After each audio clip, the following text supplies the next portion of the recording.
আল্লাহর ব্যাপারে নিরাশ হবেন, তার দয়ার প্রতি আশা হারাবেন না।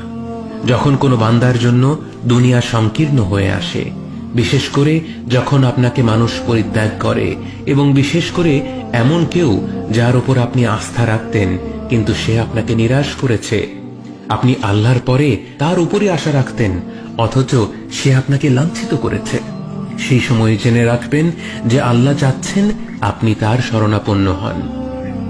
এই পৃথিবীর সবচেয়ে সুখী মানুষ হচ্ছে সে যে আল্লাহর দিকে তার মুখ ফেরায়।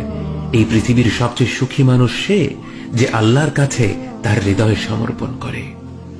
মনে রাখবেন যে আপনার একজন মালিক রয়েছেন যিনি আপনার প্রতি আপনার নিজের নফসের থেকেও দয়াবান, যিনি আপনাকে ভালোবাসেন এবং ভালোবাসেন যে আপনি তার কাছেই আশ্রয়ের জন্য ছুটে যান আর তাকেই আপনার দোয়ায় ডাকেন।